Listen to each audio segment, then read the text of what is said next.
Welcome to this fourth episode of Organizing at the Edge.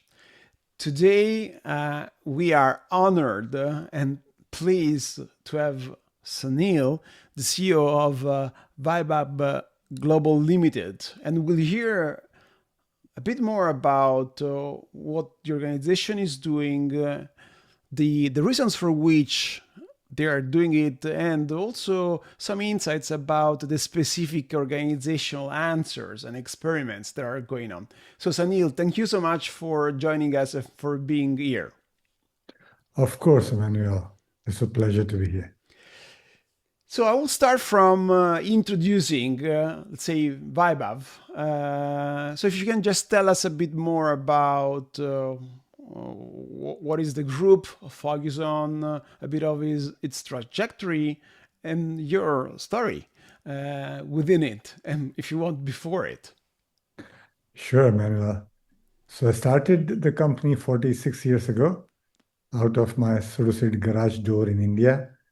The gemstone manufacturing, now jewelry manufacturing, and retail through our own TV stations and e-com platforms in US, UK, and Germany. So we have about 3,500 employees, and we broadcast to 135 million homes in these three markets.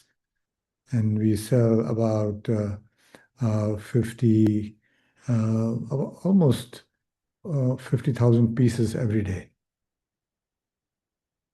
Mostly jewelry and some accessories, home, kitchen, and beauty products too. But about 75% is jewelry. Yeah, amazing. So this time we are talking about a large organization, maybe not in the typical space, Europe, United States, in a very interesting region, Jaipur. And I think also with some peculiar answers in terms of the purpose of why you are doing it, but also the how of how you're doing it.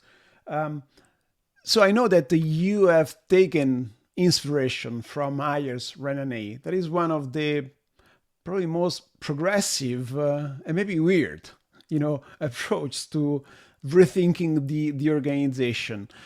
How does it come from? I suspect you got some inspiration from a book called Humanocracy, right? That's right. That was about 6 years ago. We attended a conference where Gary Hamel spoke about the concept of humanocracy. So it was about 15 people from our company. So we were inspired by the concept. We bought these books in large numbers.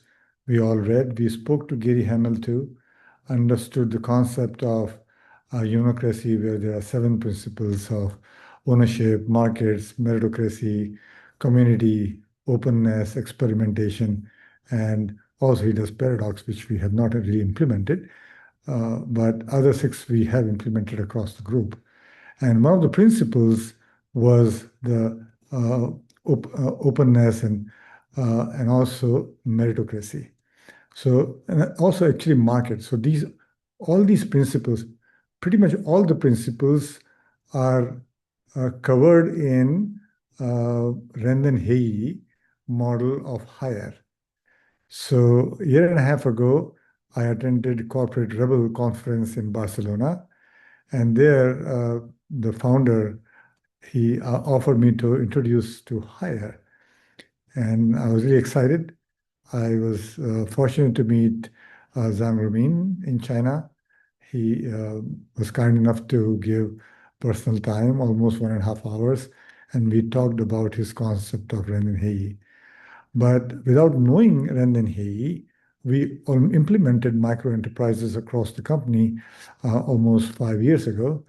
And then slowly we were implementing it more and more. And then when we understood RenDanHeyi closely, our implementation of micro enterprise across the company accelerated. And then RenDanHeyi zero distance principle also accelerated. We understood much better. And then Mrs. Zhang Rumin gave two books to me. We read those books. One was written by himself, and one was written by Umberto Lago. So both the books were read by me and my team members, and it was very helpful in acceleration of implementation of zero distance across our company.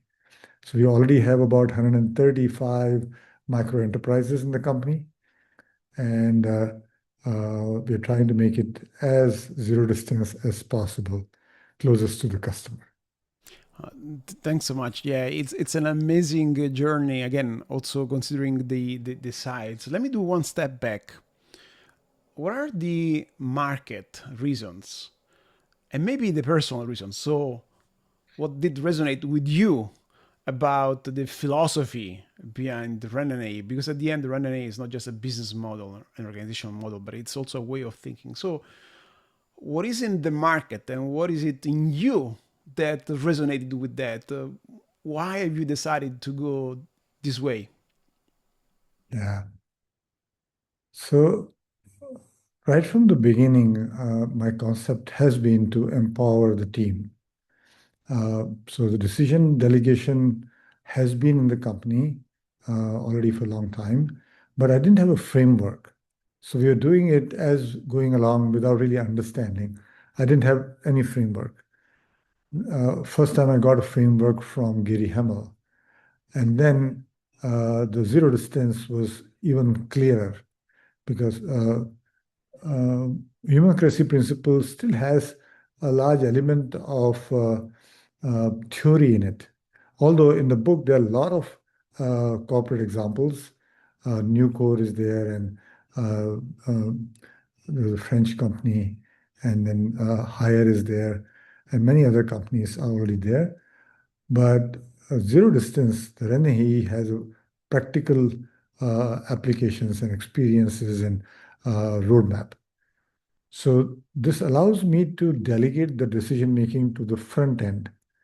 And we are distributed company in 7 countries uh, with 3,500 employees. So the decision making can be taken most appropriately at the front line, and the framework allows to not take undue risks. The risks are mitigated as well. So quick decision making would allow for faster solution to the customer and to be able to compete in today's highly hyper competitive retail environment. Great. So, yes, you have found some concrete answers to, let's say, a hunch that you already had in yourself.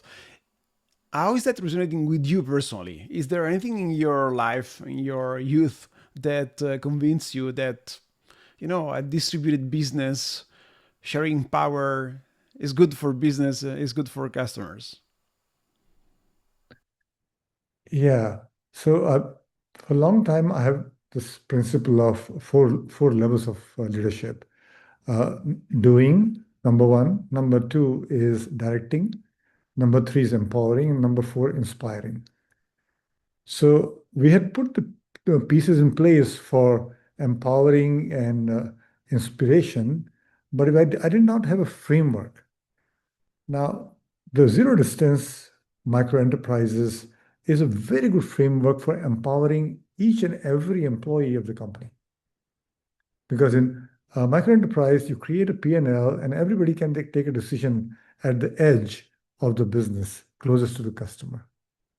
So that empowerment combined with inspiration of our one-for-one program is a very powerful uh, mechanism to allow people to add value to customer, be inspired with the vision and the mission of the company, and the value that they generate, they get a portion of value in terms of profit share from P&L of the micro enterprise.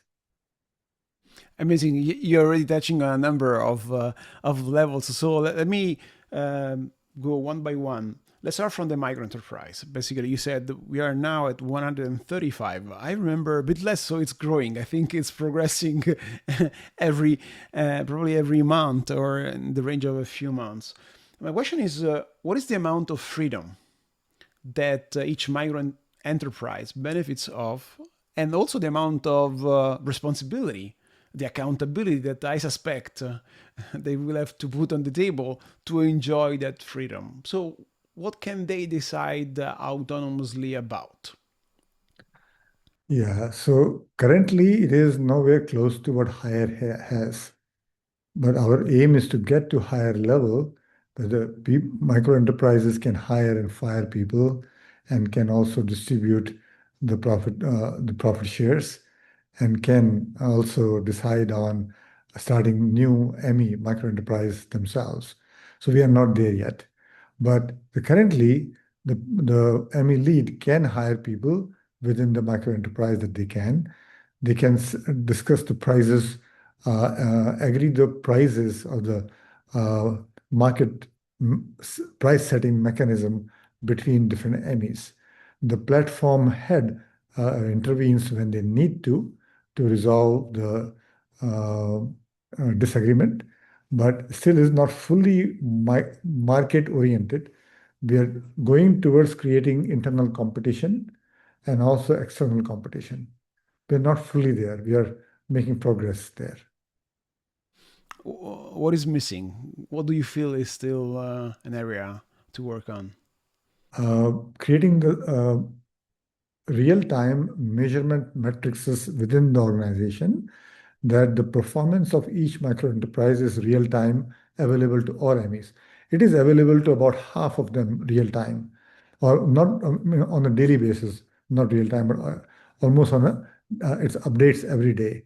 But it's not fully there that every ME would have real time information of performance of their micro enterprise. Also, we don't fully have the competition mechanism in place, the competition within the micro enterprises and competition with external enterprises as well. The authority as well as the responsibility is not fully aligned. So we are refining them as we go and then delegating more and more and more. So it's a conscious effort by all seniors to make it as close to customer as zero distance as possible with all the levers that Hire has been able to put. We still have a distance to go. It'll take us about 1 or 2 years to go pretty close to where Hire is. Yeah, but you are being very quick because it took Ayer 40 years to go where they are. So maybe not overnight, even in the case of Ayer. One question I have is how are the micro enterprise, the enterprise organized? So are they based on different offering to clients, different market segments? What's the say philosophy behind the design of the micro enterprises? Yeah, good question. Currently, it is divided by at a macro level geography. For example, US has different verticals within US. We have a TV shopping, so TV shopping is one, and then we have web shopping, we have marketplace, we have social. So there are different MEs. Within those is supplied by different product vertical. Jewelry is one, the beauty is another, home, supplements. So there are different MEs. So we have some vertical, some horizontal. The HR, IT, finance have their own micro enterprises. So we've tried to make the micro enterprise where we can measure their performance on a daily basis, and then they can see where they are. For example, in the US, we have about 20 micro enterprises. So those 20 micro enterprise performance is published every day on a screen in different areas of the building. And those people can see how other micro enterprise is doing, how their micro enterprise is doing, how much is the value that each person is making for themselves, and how much they're making for their micro enterprise. Yeah, very interesting. Um, how does it feel to be an employee in this kind of organization? Have you got any feedback? Is it something people feel comfortable about? Is it lots of pressure? Is it similar to what you had before? Very different. So there was a lot of uncertainty because they did not know what it is. They did not know how would it impact their job, their security, and their compensation. As they see the benefit coming to them, they're accepting it more and more. Just for example, last year we did not do any increment for people. Instead, we gave them micro enterprise uh, profit share for every employee in the company. Now, initially, they did not know they would have got maybe 5% raise or 10% raise, but more or less, they saw their compensation is more than 5 or 10% that they would have got. And then they got the engagement with micro enterprise. And they started to find the value creation for customer. Okay, I can do this for customer, I can create more value for customer, and therefore for me. I can add this service, I can add this kind of product, I can do this bundling, I can have more sales. So a lot of those ideas have started coming from the employees and implementing themselves. Some are implemented, and some, if it is larger, comes to the platform head, and then they say, okay, go ahead, or there's a risk there, they guide them for the risk involved. So we are seeing a lot of those excitement across the organization. There's still some nervousness, but I would say is more excitement than nervousness. And I know that you have a sort of idea management, innovation management process, right? So there is a structured approach for employees to come up with ideas that become businesses. Has this generated micro enterprises, new opportunities for employees to act as entrepreneurs? Yeah, and innovation department is not really, they're not really innovating themselves as much. They have some portion that they do, but a lot of this is to encourage employees across VGL to come up with the ideas. And there's a portal that they submit the idea, and that idea is then flowed to the retail. We have 6 brands, those 6 brand buyers, and those buyers approve, and those ideas, then the idea generators gets incentive based on the idea. Some people make a few $100s, some people make a few $1,000s a year, and there's a lot of money for people in India or China, and that creates a lot of excitement. And now that sorts of create the entrepreneurship environment in the company, but those ideators can be from anywhere, not necessarily uh, within innovation, but those ideas generations tells us who is innovative thinker, and that person then is sought after by different Emmys, that I want to take that person in my Emmy because that person is innovator. So that kind of increases their market value, so to say. And I know that 70%, close to 70% of revenue contribution is coming from new items, right? Introduced through these Yeah. ideas. So this is a very substantial contribution, right? So 70% is from new, but not necessarily from these ideators, Okay. because we have a product development team within each vertical as well. Say jewelry, beauty, home, kitchen. They have the merchandisers, new product development, market trend spotters, and all that. So they come up with those ideas and propose to the buyers, and the buyers select them. The innovation teams also themselves come up with ideas. So the new innovation comes from all across the organization, not just this ideators themselves. And um, how does it feel to be into this team? There are still managers, there is still some hierarchy, or is it really a flat environment in which the team act as peers? Yeah, so formally we have about 7 tiers, 7 levels. But more and more, as we are uh, compressing as we are introducing more micro enterprises, the decision making is compressing. So in reality, there may be 4 or 5 levels, but there still may be manager or senior manager or directors or VPs. But in practical purposes, between 4 and 5 levels. So, what do the managers do? If micro enterprises have lots of freedom to hire, fire, decide what to do, share profit, what is left for the managers? So there's still decision making, which is not completely delegated, as I said, it'll still be in a year or two before we get closer to higher, where they have only 4 or 5 levels. But so decision making still is sometimes limited to the manager, and for small decision people start to take, but for any meaningful decision they go to the manager. But we are encouraging all of them to push the decision making forward to the edges. And with time, more and more micro enterprises will be made, and the managers will become micro enterprise leads, and the micro enterprise members will become the front end team members, individual contributors. So we are not looking to exit any managers at this time, but to reposition them into a new ME head, where they have to create value for themselves, for the customers, and therefore themselves. And can you tell us a bit more about how profit sharing works? It could seem simple, but it's not simple. Very often, organizations I work with, especially founders, when I tell them, yeah, you need to help your colleagues feel engaged by owning, part of the results, the first reaction is, are you talking about my money? Yes, exactly, that one.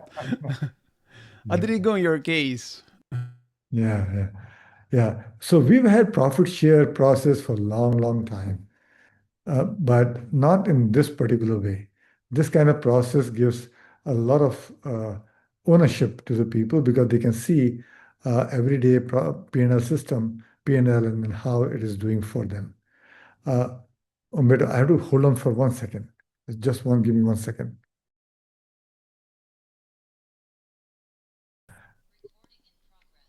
Your question was how the profit share happens and how people take to it.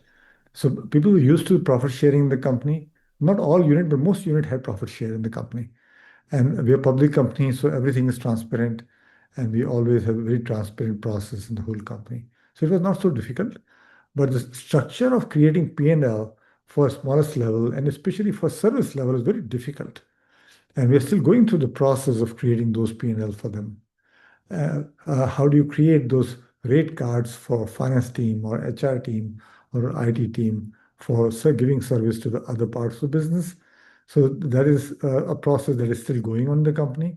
But front end MEs have P&L, and they look at those P&Ls on a daily basis. It's published on the screens all through the organization, and they see those screens and they track their performance based on the screens, how they're doing about it. Again, to me, this is very, very advanced. And you are referring to technology. Is technology already, let's say, an asset into it, supporting you to show the result daily or monthly so that the micro enterprises can see where they are? Yes. So we have internal portals that they pull up the results for. In US and UK and Germany, we have those results visible to people on a daily basis. It's updated every day. In India, some areas have screens with the results available, some don't. In China, they have the results available, which is updated every week. In Thailand and Indonesia, they have results. I don't know if they have screen or not. I'm not sure. There was a discussion of putting the screen, but I don't know if they put them up or not. But there are internal screens. People have those dashboards as well that lets them know where their ME stands. But not all have that real time yet. More than 50% do, but some still needs to be put in place, connected to the data, connected to the real time numbers for them. Idea is to have everybody's data visible to them within the next 2 or 3 months. And another question I have, since you have this diversity, different countries, but I guess different cultures, have you seen anything peculiar between China, India, Thailand, or Germany? How are colleagues reacting to this new way of working in different places? Is it all the same or multiple There's nuances? there's some nuances to the culture, and we have taken those nuances, in fact, into account when creating these micro enterprises. For example, in China, uh, each vertical has their micro enterprises, but there is some common for entire China unit, which is about 100 people. Uh, for entire organization, there is some portion of their earning comes from entire organization earnings as well. Same thing we did in UK, where, for example, merchandising has about five different groups. So half the earning comes from entire groups earning, and half comes from vertical earning. So that there's a cooperation and there's some competition. So kind of co-opetition. Uh, and similarly in India, uh, some areas are kind of very vertical, profit oriented. Some are horizontal with a group incentive in place.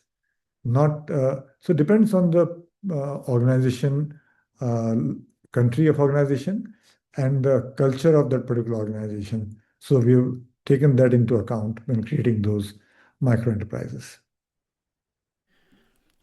Yeah, very very interesting because having a bit of experience in India, uh, I know that competition is not always, let's say, welcome, right? There is a sort of communal feeling, even within corporations, trying to agree and trying to collaborate more than compete. Instead, you said that you want to infuse a bit more competition also in India, right? Yes, so that is so far it's working well. There is a competition between different MEs, and that helps in uh, everybody excelling, trying to make the best value for the customer and themselves. So you are going to increase that probably. So I'm sure I will balance it. I don't want competition to go out of hand and people start taking shortcuts because there could be tendency for short-term gain Yeah. at the cost of long-term sustainability of the business. And another theme that emerged in our conversation already is transparency. Is transparency optional or is it a foundational aspect of the model and your, let's say, your organization? The transparency is foundational. Without transparency, you can't allow other people to see what is there to learn from each other. Mhm. And also, without transparency, how do you know which talent is a good talent, which talent is not so good? So there has to be market for the talent within the organization, and with the transparency, our system is not there yet, but we have some components already in place, like V dot, where everybody gives each other dots, and there is public. Uh, then there's a one-to-ones, which is not public. We do every month with every direct reports. We do skip level one-to-ones. So we are combining all these information and making this transparent, where every person will have uh, their scores visible to everybody in the organization. And that way, a good talent will have more value within the organization, and they will have more uh, different MEs will want to attract them, and there will be competition for good talent. And for talent which is not good, they have low scores and they'll be transparent to everybody, and then they may not be either they improve themselves or they may not be part of the organization, any of the organization. There is lots of market perspective that you are bringing in the organization, market for people, market for micro enterprises. So in terms also of autonomy, there is lots of diversity and freedom for different teams. Is there anything that instead you want to keep centralized, a sort of common identity, values, a view of the work, an idea of the contribution of the firm on the world? Is there anything that is the same and connects all the micro enterprises, all the countries, all the products? So the mission of the company is to deliver 1 million meals to children in need by 1 million meals per school day to the children in need by 2040. And currently we are 58,000. So there's a long way to go, and that's central to me, is important to me, and I'm sure many, many people in the organization. So that'll always be there. We won't change the mission of the company. The core values, we have five core values: teamwork, honesty, commitment, passion, and positive attitude. So those values will always stay. There's no compromise, or there's no question on those values. And if the people don't live up to those values, they may not thrive in the organization and may not grow in the organization. So these will be sacrosanct. The rest, there will be a lot of freedom in the organization for the micro enterprises to serve new customers, to try new experiment, to do the pricing change, to source from different areas. They don't have to source within the organization. They can source from anywhere. They can hire from within the organization or from outside, but within the core values, within the mission of the company. Yeah, makes lots of sense actually. Creates a sort of common shared identity. Another question I have is we talked a lot about customer facing teams. What about support functions? How do they play into this game? What kind of freedom and pressure they get? Are they also impacted from the market or maybe a bit less? So we haven't fully gone market facing for services functions. So all the service function right now are part of the business unit overall profitability, and they get the share from there. But we are going towards creating the rate cards for each services, and them billing respective MEs for what they do. And the MEs would have, within reason, have freedom to go outside, except, for example, HR compliances or financial compliances. That is a kind of core function, ME function for the organization. But if, say, accounting or say hiring, they can go outside the organization if they want to.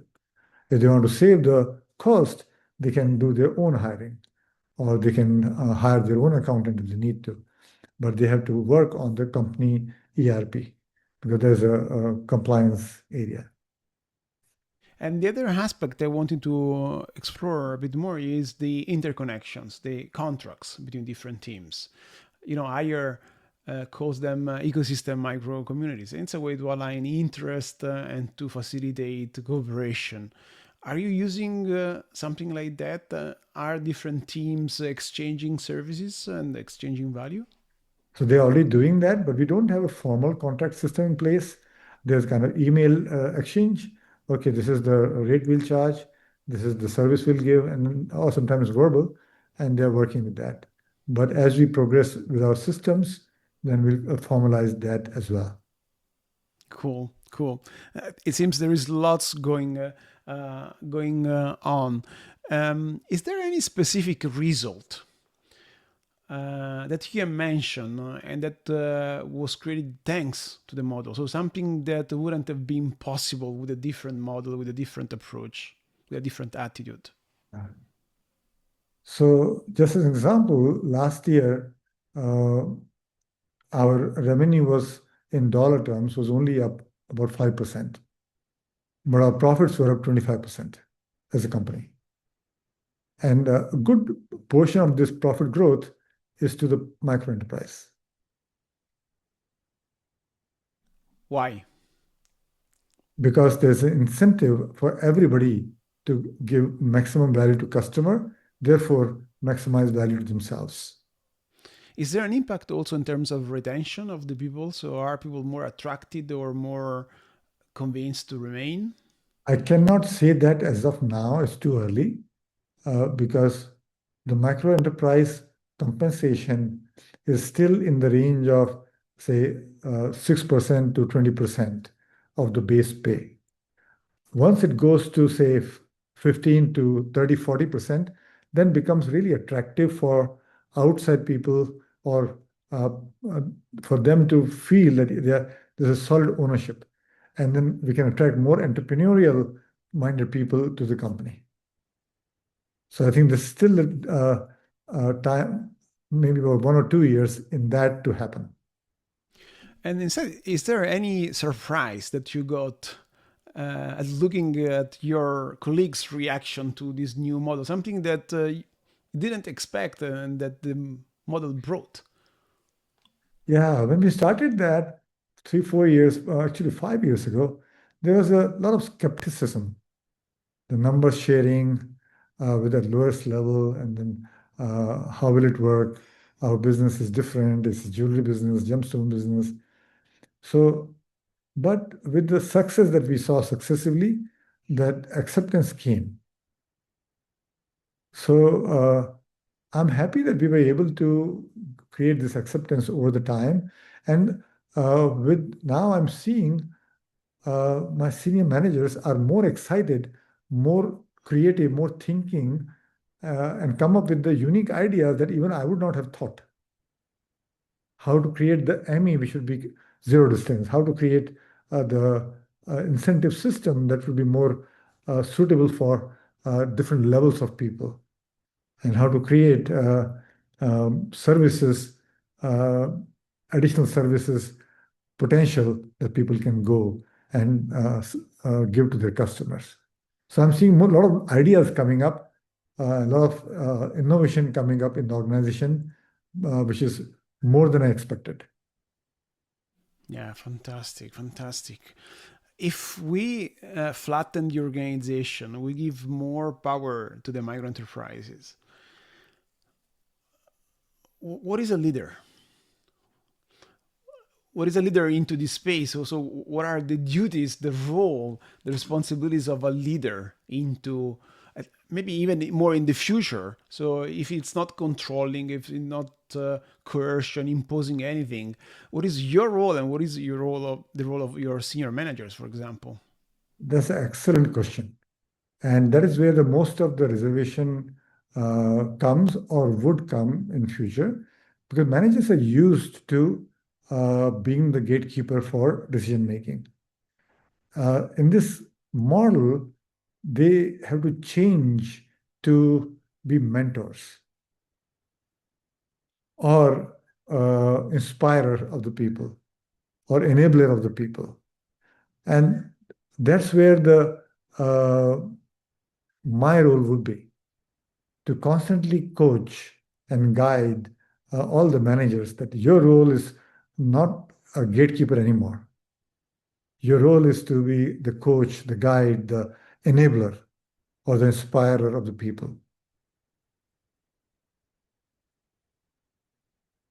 I suspect that won't be that easy. And I'm sincerely, honestly impressed because of the number of micro enterprises of nodes that you have created in a few years. I think you are really going very quickly. Okay, there are some parts still to tweak, maybe, of course, there will always be, but I think the speed is amazing. Do you think there is also a trajectory for how businesses should contribute to the world in this model? Is it only about profit, or, as you said already, at the end, you are contributing to other stakeholders that are not shareholders of the company? What's the direction, and what is the responsibility for businesses into this world, specifically in this time we see lots of uncertainty, lots of upheavals, and so on? Emmanuel, I strongly believe that the business is not just for shareholders. For business to thrive, it has to be responsible towards the number one, the customer, number two, employees, number three is shareholders, number four, community, number four or number five, government, number six, vendors, number seven, environment. And we take each of these stakeholders seriously. And we measure the success of the business, how we are doing to each of these stakeholders. And you can really do that, so you are actually doing it. It's I think Absolutely. it's difficult to balance, right, all the different stakeholders, especially when you are a big corporations, and I guess you will have shareholders somehow to please. And I don't know if the shareholders really understand what you're doing, because it's very different probably from what Yeah. others are doing. Yeah, shareholders, we share what we are doing with them, but what their interest is that how we are positioning the business for long-term growth. And we share with them what we are doing to sustain the business for long term. And we share with them how we are measuring, for example, the uh, customer scores is measured through CSAT and Net Promoter Score. Employees, we measure every year through a third-party survey through Great Place to Work. All our business units are measured, and we measure ourselves against them. Through community, by way of how many meals we distributed, from government, from in the terms of taxation that we pay, from vendors, we take the feedback from them constantly, how we are doing against them. From environment, we have committed to be net zero on scope 1 and 2 by 2030 and on scope 3 by 2050. So we track our progress against these measures matrices. It's amazing. It seems too nice to be true. So one more question I have. We talked about employees. Do you think that any employee, any human being can flourish in this kind of organization, or instead that some traits, some personal traits are needed to do that? So to be, let's say, a good citizen of this organization that is a bit more entrepreneurial, probably gives more freedom, but also more skin in the game, more responsibility to team Yeah. members. So people who are entrepreneurial, people uh, who want to add value to customers and themselves would thrive in the organization. People who want security of a fixed paycheck may not thrive in long term. And that's fine, right? That's fine because this is how the organizations change over the time, evolve over the time. And this is the evolution we are seeing happening in the organization too. You're talking about evolution. Who is taking care, who is responsible for the evolution of the rules of the system? Is it you? Is it the system itself? So I look at the major areas, as I said, the mission of the company, the core values, the compliances to the government, compliances to the human resources. So that is my main principle. Then we have CFO, our CHRO, our supply chain head, and our business heads in US, UK, Germany. So they look at those different structures, what would keep the organization healthy and thriving within their geographies. So they created. So it's a distributed responsibility also in this case. Yes. So my final question for you is you are running a lot, you are experimenting a lot, you are paving new ground. What if we could project ourselves 50 years in the future? I know it's difficult, but what is the future of organizations? Are we going to still have organizations? And if yes, what kind of organizations?